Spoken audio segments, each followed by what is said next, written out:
Las contribuciones tienen que terminarse. Son un abuso, son un robo a la gente. Vamos a ganar la batalla contra la inmigración ilegal, contra la delincuencia. Ese no paga imposiciones, no paga contribuciones, no paga derecho a aseo, no paga bien nacional de uso público. No. La elección presidencial se está apretando cada vez más y mientras que en la izquierda reina todavía la indefinición y el conflicto más o menos soterrado, en la derecha las cosas se empiezan a asentar. Por una parte, por el lado izquierdo, en el Partido Comunista se está haciendo todo lo posible para que Janet Jara, la figura con la mayor figuración y popularidad del partido, no sea la candidata presidencial. En el Partido Socialista demoran y demoran su decisión como si pudieran pillar a una carta debajo de una roca para reemplazar a Michelle Bachelet. Y en el Frente Amplio no hallan el cómo ni el momento para presentar a Gonzalo Vinter como un serio candidato, sin entender que ese momento realmente no existe. Mientras, por derecha, las cosas se estabilizan. Johannes Kaiser confirma definitivamente su participación en primera vuelta, siendo claro en que no se bajará. Evelyn Matei sigue ahí, aguantando, pero mermada. Y José Antonio Kast subiendo de a poco, apostando al pinchazo de ella, de Evelyn Matei. Las cosas se estabilizan, digo, porque está más o menos claro que ese será el escenario de la oposición en noviembre. Sin embargo, la pelea entre los partidos y candidatos no para, porque mientras Felipe Kast monta una campaña contra republicanos por no haberlo apoyado en su objetivo de presidir el Senado, acusándolos incluso de aliarse con el PC, republicanos, por medio de José Antonio Kast, llama a Johannes Kaiser a la prudencia y responsabilidad sobre el tema vacunas, y Kaiser a su vez se refiere a la UDI, el partido de Matei, como un partido poco serio respecto de la polémica de cerrar el Ministerio de la Mujer. Es un círculo que se cierra. En definitiva, pelea más o menos desatada entre los candidatos. Y tuvieron ya, por si no se enteraron, su primer cara a cara, su primer enfrentamiento. Y lo digo no porque hubo algo así como un cruce directo, pero sí se enfrentaron, Kast, Matei y Kaiser, por un elector que, sobre todo en este contexto, podría ser muy llano a optar por la derecha. Me refiero al Encuentro Nacional de la Confederación del Comercio Detallista y el Turismo de Chile. Y se presentaron, en lo grueso, no en el detalle, con las mismas herramientas, seguridad y economía, y específicamente inmigración ilegal, rebaja tributaria y simplificación burocrática. Duros discursos, cargaron con todo, sobre todo Johannes Kaiser y José Antonio Kast, pero también Matei. En estos días, y relacionado con lo que pasó en ese encuentro, circuló en los medios un estudio de opinión llamado Descifra, que preguntó lo siguiente: miren, ¿qué temas son, a su juicio, para los encuestados, prioritarios para abordar por el próximo presidente de Chile, y cuál candidato en cada uno de esos temas prioritarios es el que está más capacitado? Se preguntó eso sobre la base de una lista cerrada de opciones que el estudio predefinió, y los resultados que arrojó son bastante relevantes pensando en el futuro de la campaña presidencial y el qué deberían hacer los candidatos en ella. Primero que nada, los encuestados juzgaron como primera prioridad, con claridad, el combate a la delincuencia, el narcotráfico y la inmigración irregular, por sobre cosas como impulsar el crecimiento económico, disminuir las listas de espera en salud, luchar contra la corrupción o el déficit en vivienda. Respecto de esos temas prioritarios, en 8 de 12, los encuestados estimaron que Evelyn Matei es la más capacitada para abordarlos. Johannes Kaiser lideró en 3 y Janet Jara en 1. O sea, Matei como la que tiene más variedad de capacidades por lejos. Pero y esto es quizás algo bien fundamental, y que quizás, si las cosas en Chile siguen como siguen, podría definir la elección. En el tema que los encuestados estimaron como mayormente prioritario, decíamos combate a la delincuencia, el narcotráfico y la inmigración irregular, y que es prioritario en todas las encuestas y estudios de opinión que se hacen, quienes lideran con mucha claridad, en mayor capacidad para afrontarlo son Johannes Kaiser y José Antonio Kast por sobre Evelyn Matei, con 27 y 22% cada uno respectivamente, en comparación con el 19% de Evelyn Matei. ¿Qué es lo que pasa acá? ¿Por qué aquí Matei no lidera? ¿Cómo se explica que sea vista mayormente capacitada para un montón de cosas, pero no tanto así para aquella que los chilenos juzgan como su prioridad fundamental? ¿Qué tan relevante para el futuro de Evelyn Matei candidata puede ser esto? ¿Podría ser incluso lo que la haga perder una elección que muchos estiman como ganada? ¿Por qué se le ve así en esto a Evelyn Matei? Puede ser quizás porque en el gobierno del que ella clama ser sucesora ingresaron igualmente casi 100.000 inmigrantes ilegales al país y se llevaron adelante también las regularizaciones que hoy su coalición critica.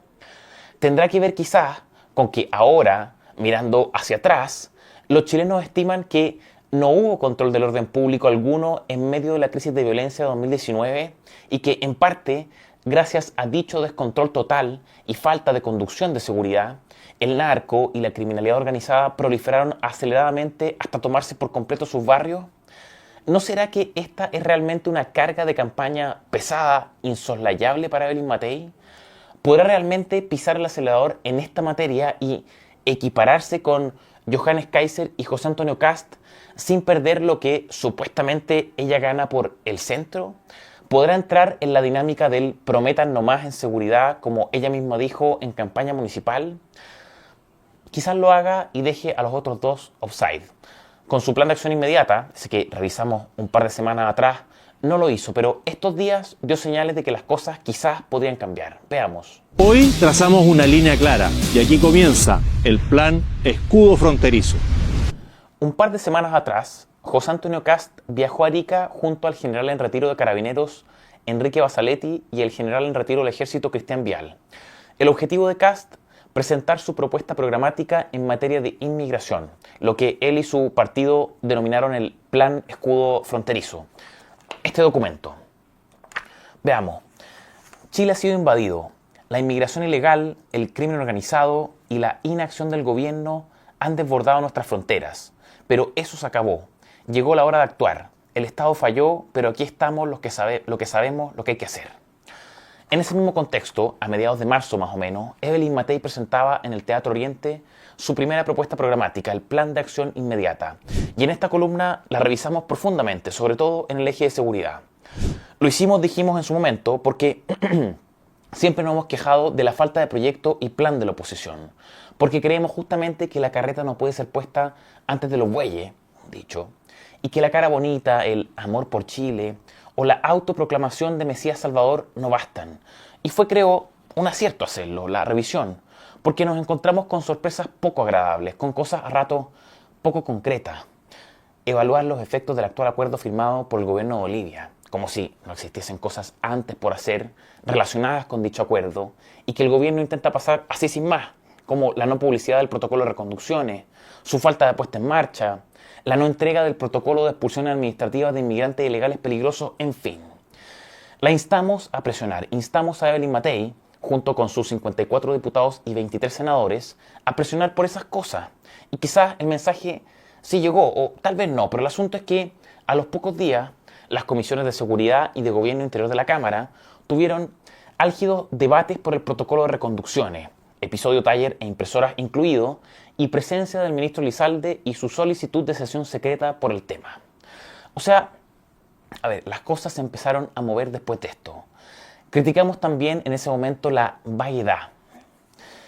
Eliminaremos los privilegios para beneficios sociales que gozan migrantes clandestinos por sobre los chilenos inmigrantes legales. Sobre esto nos preguntamos, ¿a cuáles beneficios se refiere Evelyn Matei? ¿A qué estaba dispuesta? ¿Qué tan lejos estaba dispuesta a llegar? Dijimos que debe ser explícita en eso, que eso que prometía Matei, el cortar privilegios en beneficios sociales, era algo que estaba siendo discutido actualmente en el Congreso y que, por tanto, si era fundamental en su programa de gobierno, ¿por qué no presionaba ahora ya con sus 54 diputados y 23 senadores?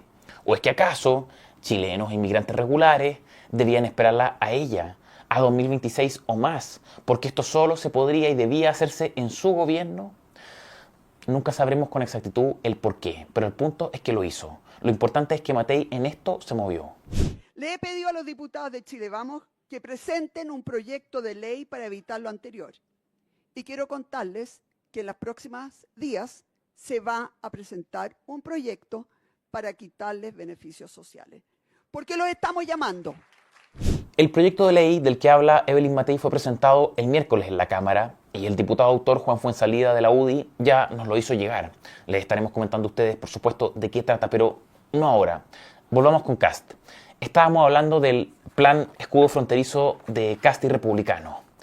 Apenas se publicó la minuta de prensa de este plan, momentos simultáneos al de Matei, contactamos a gente cercana al candidato para pedirlo y amablemente nos lo enviaron. Vamos a verlo, a revisarlo en profundidad y si a alguien le aburre o no le interesa saber qué planes tienen los candidatos de la oposición para hacer frente a uno de los temas prioritarios para la ciudadanía, que no nos vea. Lo revisaremos e insistiremos por esto, miren, porque entre los gobiernos de Sebastián Piñera y Gabriel Boric se han producido más de 200.000 ingresos ilegales, porque solo en los últimos 4 años, solo por Tarapacá, frontera con Bolivia, se produjeron 51.000 de esos ingresos, porque en ese mismo periodo solo se han reconducido a 14.000 ilegales, y porque entre 2022 y 2024, en la avanzada Colchane, la tasa de devolución inmediata de inmigrantes ilegales no bolivianos fue del 0,7%, con su punto más bajo el año recién pasado, de 0,1%. Veamos entonces, plan de CAS, plan escudo fronterizo. La cosa parte así. El plan escudo fronterizo no es solo una política de migración, es una declaración de soberanía nacional, con medidas firmes, un cierre total de la frontera a la inmigración ilegal, es decir, el cierre de los pasos no habilitados, sanciones severas y un despliegue militar y policial sin precedentes. Chile vuelve a tomar las riendas de su destino. Entonces, el plan de republicanos y José Antonio Kast en materia de inmigración se estructura en los siguientes ejes. Primero, cierre de pasos clandestinos. Segundo, sanciones. Y tercero, despliegue de Fuerzas Armadas y Fuerzas de Orden y Seguridad Pública. Vamos al primero de estos ejes. ¿Qué plantea Kast? Habla primero de muros y o vallas de seguridad de 5 metros de altura. O sea, es una barrera bastante alta para que se dimensione. Algunos sectores del muro fronterizo entre Estados Unidos y México miden más o menos eso, 5,5 metros más o menos.